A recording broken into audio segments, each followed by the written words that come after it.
एक महीने ही बचे, एक महीने से कम समय बचा हुआ है हमारे बोर्ड एग्जाम में, तो किन किन बातों का विशेष करके ध्यान रखना होता है हमें? उसी उसी शॉर्ट नोट्स को बनाइए और उसके बाद उसको अच्छे से रिवीजन करिए। चैप्टर वाइज कोई भी टॉपिक है उसको एक बार रिवीजन करिए कम से कम टाइम में। बहुत ज़्यादा टाइम लोगे तो पूरा सिलेबस कवर ही नहीं होगा। है ना, समय की कीमत को पहचानना। याद रखिएगा, अगर आप बोर्ड परीक्षा में 30 से 35 मिनट पहले नहीं जा रहे हो तो आपको इसका बहुत बड़ा जुर्माना हमें लग रहा है भुगतना पड़ सकता है। इतना ज़्यादा प्रैक्टिस करोगे आप उतना ही ज़्यादा परफेक्ट बनोगे। एक क्वेश्चन को आप भैया एक क्वेश्चन को 1000 बार अगर प्रैक्टिस करते हो ना तो उस क्वेश्चन में कोई आपको हरा नहीं सकता। तो आज का ये सेशन कोई छोटा या आम सेशन नहीं है, ये बहुत ही ज़्यादा इंपॉर्टेंट होने वाला है। रीज़न क्या है? आज हम आपके सवालों का जवाब देने वाले हैं। पीछे लिखा हुआ आपको दिखाई दे रहा है, सवाल आपका जवाब हमारा। बिल्कुल, आप लोग सोचते हो ना कि हम तो कमेंट कर देते हैं, हमारे टीचर से पढ़ते ही नहीं। तो जो टीचर से वो नहीं पढ़ते, लेकिन भाई बहन तो पढ़ते हैं ना। और हमने पहले भी बोला ये चैनल किसी टीचर का नहीं है, ये टीचर आपके भाई आपकी बहन का है। तो हम आ चुके हैं। अब सोच रहे दीदू आप तो आगे, लेकिन भैया लोग कहाँ पर है? तो उनको भी बुला लिया जाए, तभी तो मजा आएगा इस प्यारे से सेशन का। तो भैया लोग प्लीज आ जाइए, बच्चे इंतजार कर रहे हैं।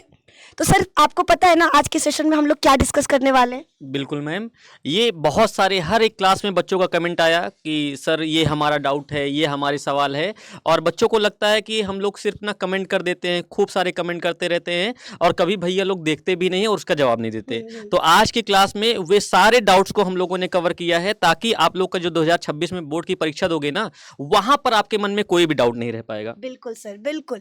तो जैसा कि दीपक सर ने भी आप लोगों को बता दिया कि आज हम लोग आपके ही कमेंट को उठाकर लाए हैं, जहां पर आपके सवालों का जवाब हम दीपक सर और आलोक सर देंगे। तो आलोक भैया आप भी तैयार हो इनके सवालों का जवाब देने के लिए? बिल्कुल मैम, पूरे तरीके से तैयार हूँ और आज इन सभी का डाउट एकदम क्लियर किया जाएगा। चलिए तो सर स्टार्ट करें। जी मैम, तो ये मैंने कुछ क्वेश्चंस को मैम मैंने कमेंट बॉक्स के माध्यम से उठाया था बच्चों का, और ये क्वेश्चंस मैम मैं आपसे पूछना चाहूँगा, इसका जवाब आप दीजिएगा कि एग्ज़ाम के टाइम पर अगर हम लोग देखें तो किन बातों का विशेषकर ध्यान रखना होता है, क्योंकि एक महीने ही बचे, एक महीने से कम समय बचा हुआ है हमारे बोर्ड एग्जाम में, तो किन किन बातों का विशेष करके ध्यान रखना होता है हमें? सर ये बहुत बहुत इंपॉर्टेंट क्वेश्चन है और ये सवाल याद रखना बहुत सारे बच्चों का आया हुआ था। बहुत सारे कमेंट थे जहाँ पे लिखा था कि दीदू प्लीज़ बता दो एग्जाम के टाइम पर क्या क्या हमको ध्यान रखना है, किन बातों का ध्यान रखना है। तो मेरे दोस्त ध्यान से सुनो, ठीक है? एग्जाम के टाइम पर सबसे पहली चीज़ पैनिक नहीं होना है। बहुत सारे बच्चे हैं जो अभी तक कुछ नहीं पढ़े, लेकिन अब उनको बहुत ज़्यादा टेंशन हो रहा। अब वो टेंशन में कुछ भी नहीं पढ़ रहे। याद रखना, ज़्यादा टेंशन लेने से अगर सोच रहे हो कि पढ़ाई होगा तो बिल्कुल नहीं होगा, बिल्कुल भी नहीं होगा। तो आपको सबसे पहली चीज़ ज़्यादा पैनिक नहीं होना है, ठीक है? दूसरी चीज़ है टाइम को मैनेज करना, ठीक है? टाइम मैनेजमेंट आपको सीखना होगा कि हम अपने 24 घंटे को कैसे यूटिलाइज करें अपने पढ़ाई को लेकर। अब वो समय आ चुका है कि जब आपको 6 घंटा 7 घंटा 8 घंटा अगर पढ़ना पड़े तो आपको पढ़ना होगा, तैयारी करना होगा। तो कुछ टिप्स दे रहे, ध्यान से सुनिएगा। पहला यही है, आपको ज़्यादा पैनिक नहीं होना है, नॉर्मल, एकदम नॉर्मल चलो। इसका मतलब ये नहीं ठंडे पड़ जाए कि अरे निधि मैम बोल दी हमको पैनिक नहीं होना है तो हम आराम से गाना सुनेंगे और सुते रहेंगे रजाई ओढ़ के। नहीं, सब काम नहीं करना है। रजाई ओढ़कर सोना है, लेकिन हाथों में फ़ोन रखना है। निधि मैम का क्लास, आलोक भैया का क्लास, दीपक सर का क्लास आपको लगाए रखना है, क्लासेस रेगुलर करना है। दूसरी चीज़ है टाइम मैनेजमेंट। आप अपना एक टाइम टेबल बनाओ जिसमें सभी सब्जेक्ट को आपको मैनेज करना है। याद रखो, केवल एक सब्जेक्ट पढ़कर आप टॉपर नहीं बन सकते। अगर आपको टॉपर बनना है, रिजल्ट पर 90% चाहिए, तो आपको सारे सब्जेक्ट को पढ़ना होगा। तो दूसरा चीज़ तो ये हो गया। तीसरा मेरे दोस्त जो बहुत इंपॉर्टेंट है, इस टाइम पर डिस्ट्रैक्शन बहुत ज़्यादा होता है, या तो मोबाइल का लत या दोस्तों के साथ, ऐसी ही बहुत सारी चीज़ें। अलग अलग लोगों को अलग अलग चीज़ का लत होता है। तो आपको याद रखना है आपके पास सिर्फ और सिर्फ कुछ दिनों का समय बचा है, ठीक है? बहुत ही कम समय आपके पास परीक्षा को लेकर बचा हुआ है और हमें वो पूरा समय अपनी पढ़ाई को देना है, 90% लाने के लिए देना है, ठीक है? अब बात करते हैं चौथे टिप का। 5 टिप्स से 3 दे चुके, 4 टिप्स आपका है लिख लिख कर पढ़ना। एग्जाम के टाइम पर बच्चा सिर्फ पढ़ोगे, सिर्फ याद करोगे, आप भूल जाओगे। अगर आपको लंबे समय तक चीज़ों को याद करना है तो आदत डालिए लिख लिख कर याद करने का। हर एक क्वेश्चन का आंसर लिखिए और लिख कर फिर इसको याद करिए। चौथा टिप्स। और पांचवा मेरे दोस्त ये है कि शॉर्ट नोट्स आप अभी से ही हर टॉपिक का, हर चैप्टर का, हर सब्जेक्ट का शॉर्ट नोट्स बनाना स्टार्ट करिए। ये बहुत ज़्यादा ज़रूरी है अगर आप बोर्ड परीक्षा में 90% लाना चाहते हैं। तो ये हो गया मेरा सवाल। अब मेरी बारी है, हम भी सवाल पूछ लेते हैं। सर अब एक कमेंट हम पढ़ते हैं बच्चों का जी। और देखते हैं कि आपके लिए सवाल क्या है। तो हम मेरे पास आलोक सर के लिए क्वेश्चन है। ठीक है, तो आलोक सर बच्चे आपसे पूछना चाहते हैं कि रिवीजन कितना इंपॉर्टेंट है अभी के लिए।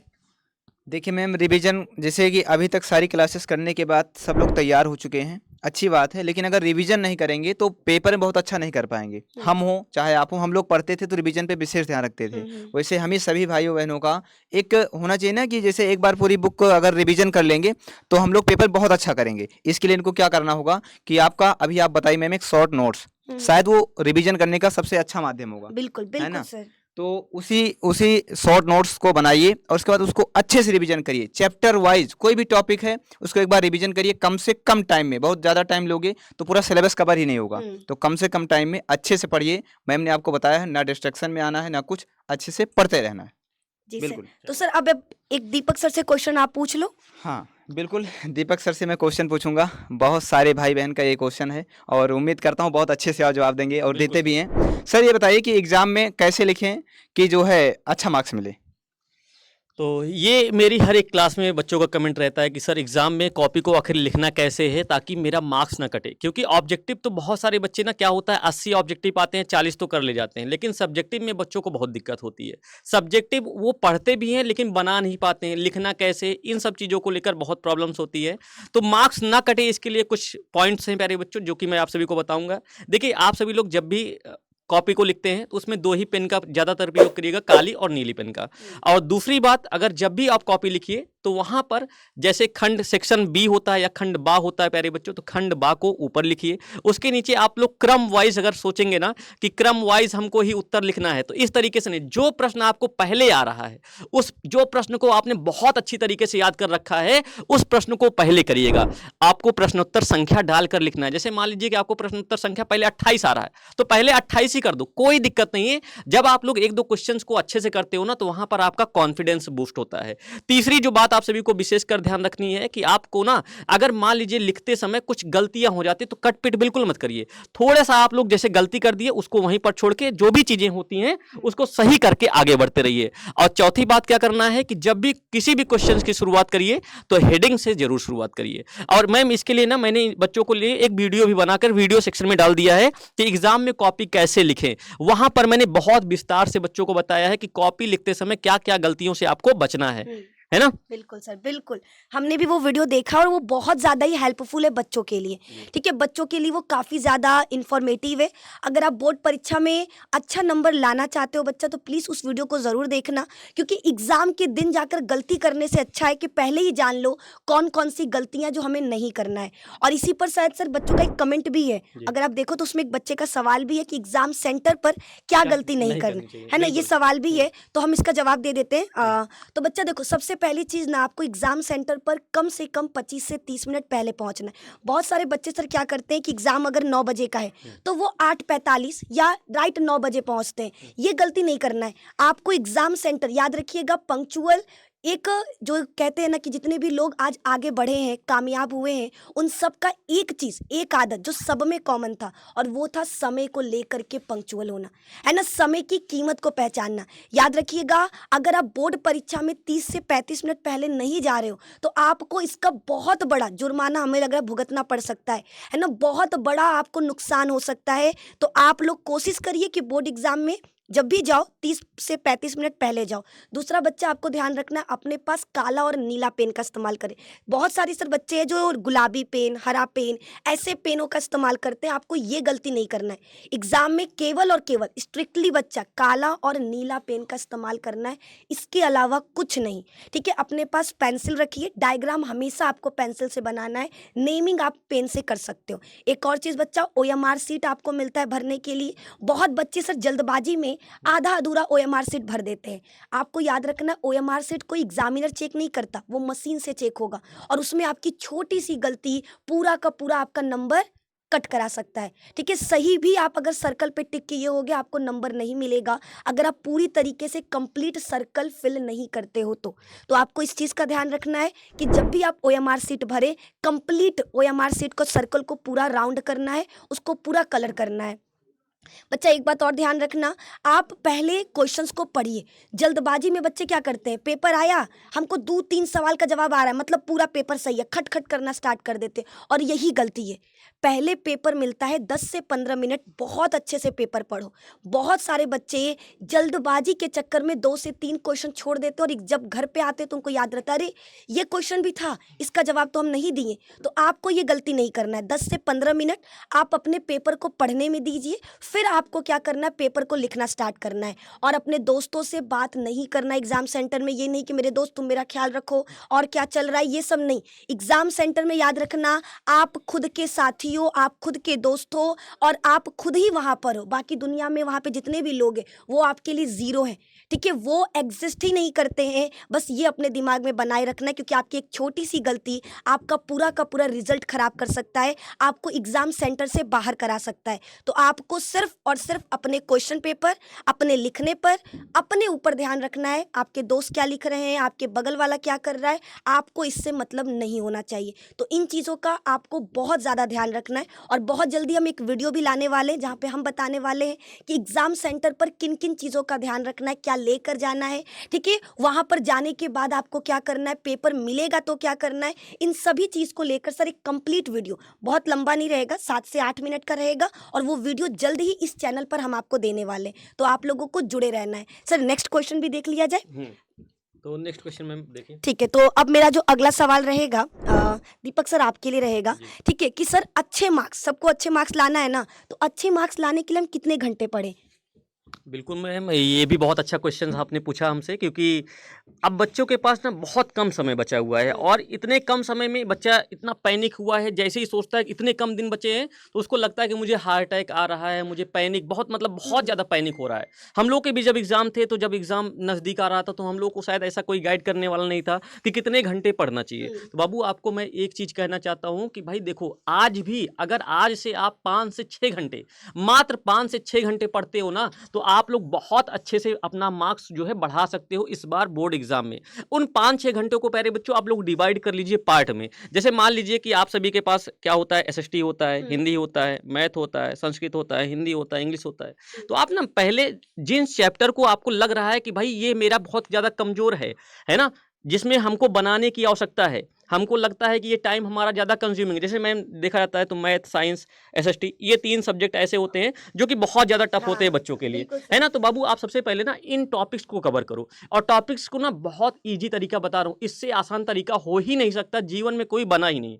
किताब उठा लो, मान लो साइंस का जैव प्रक्रम पहला चैप्टर है, और निधि मैम की क्लास बाबू जैव प्रक्रम सर्च कर लो, जैव प्रक्रम, और जो पढ़ा रही हैं उसको देखते रहो, लाइन बाय लाइन आप उसको करते रहो। ये सबसे बेस्ट तरीका है। आपको मैम समझा भी रही होंगी और आप किताब पढ़ रहे होगे, यानी कि प्यारे बच्चों एक समय में आप डबल काम कर रहे हो। जैसे मान लो यूरोप में राष्ट्रवाद की आपने बुक खोला, और उसके बाद मेरा यूरोप में राष्ट्रवाद का आप चैप्टर ओपन कर लो। मैंने इसी चैनल पर पढ़ा रखा है, मैम ने भी और सर ने भी पढ़ा रखा है, आपको सारा का सारी चीज़ें पढ़ा रखा है भाई, तो आपको कहीं पर और जाने की आवश्यकता नहीं है। किताब खोलिए, लाइन बाय लाइन, जैसे मैं पढ़ा रहा हूँ राष्ट्रवाद के बारे में, तो राष्ट्रवाद क्या होता है, तो वहाँ पर आप लाइन बाय लाइन देखते रहिए कि राष्ट्रवाद क्या होता है। मैं और भी आसान शब्दों में इसको समझाया हूँ, है ना। तो भाई एकदम से क्या करना है, आप सभी को कंठस्थ हो जाइए। जैसे मान लीजिए यूरोप में राष्ट्रवाद आपने पढ़ लिया, और उसके बाद प्यारे बच्चों यूरोप में राष्ट्रवाद का क्वेश्चन आंसर कर लीजिए। यही सबसे अच्छा तरीका है। आप लोग 5 से 6 घंटे को पूरी अच्छी तरीके से यूटिलाइज करिए, और डरना बिल्कुल नहीं है। इस बार आप लोग प्यारे बच्चों बिल्कुल बहुत अच्छे मार्क्स लेके आओगे, अगर इन बातों को आप लोग फॉलो कर लेते हो तो।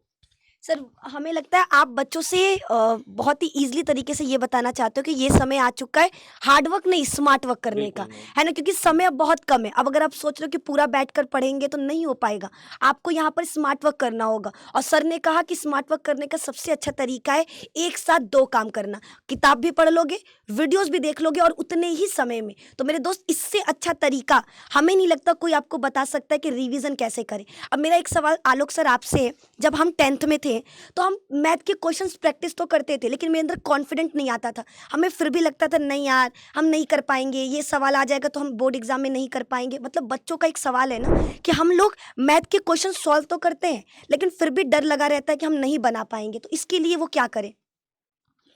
बिल्कुल सही क्वेश्चन मैम आपने पूछा कि क्वेश्चन ये लोग स्टार्ट करते हैं, ऐसे अपन लोग भी करते थे, स्टार्ट तो करते थे लेकिन बीच के बाद जब बीच में आते थे उसके क्वेश्चन नहीं बनते थे।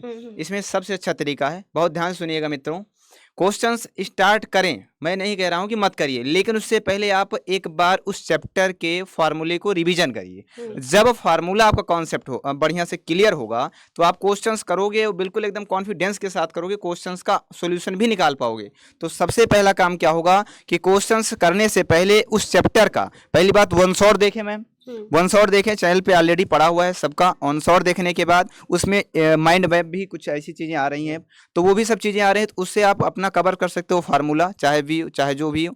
फार्मूला रिवीजन करने के बाद आ जाइए क्वेश्चंस पे, और क्वेश्चन में दो चीज़ें ध्यान रखना है कि वैल्यू को पुट करेंगे लेकिन उससे पहले देखो क्वेश्चंस वास्तव में कह क्या रहा है, किस वे में ले जाएं, बेस्ट अप्रोच होना चाहिए। अगर आप बेस्ट अप्रोच करोगे तो क्वेश्चंस ऑलरेडी आपका आराम से बन जाएगा।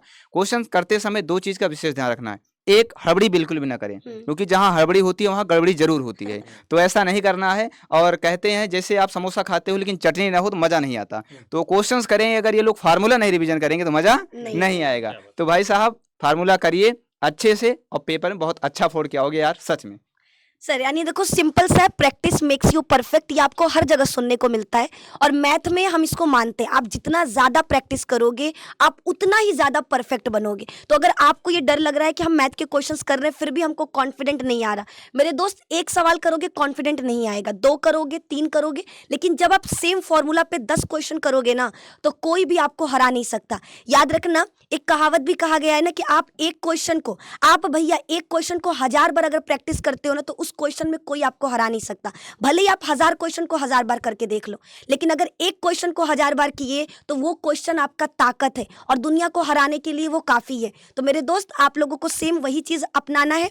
हर क्वेश्चन, जितने भी क्वेश्चन है ज़्यादा से ज़्यादा प्रैक्टिस करिए, चाहे वो आपका मैथ हो, साइंस हो, एसएसटी हो, पीवाईक्यू क्वेश्चंस को करना है। आई होप ये छोटा सा सेशन आप लोगों के लिए बहुत ही ज़्यादा हेल्पफुल रहा हो। हमने अपनी तरफ से पूरी कोशिश की आप सभी के कमेंट को पढ़ने की, आप सभी के कमेंट का जवाब देने का। फिर भी अगर किसी बच्चे का कोई सवाल बच गया है तो माफ़ करना, इस वीडियो के कमेंट बॉक्स में आप अपना सवाल लिख दीजिएगा। बहुत जल्दी इस सेशन का पार्ट 2 लेकर आएंगे अगर आप लोग चाहोगे तो, जहाँ पर आप सभी के सवाल रहेंगे और अगली बार कमेंट भी लेकर आएंगे कि आखिर किस बच्चे ने क्या सवाल पूछा। पता भी तो चलना चाहिए कि आखिर वो बच्चे कौन है जिनके मन में इतने प्यारे प्यारे सवाल आ रहे हैं जो आप लोगों के लिए इतने ज़्यादा हेल्पफुल साबित हो रहा है। तो मिलते हैं नेक्स्ट वीडियो में, तब तक अपना ख्याल रखिए, मस्त रहिए, हमारे साथ जुड़े रहिए। बहुत बहुत धन्यवाद।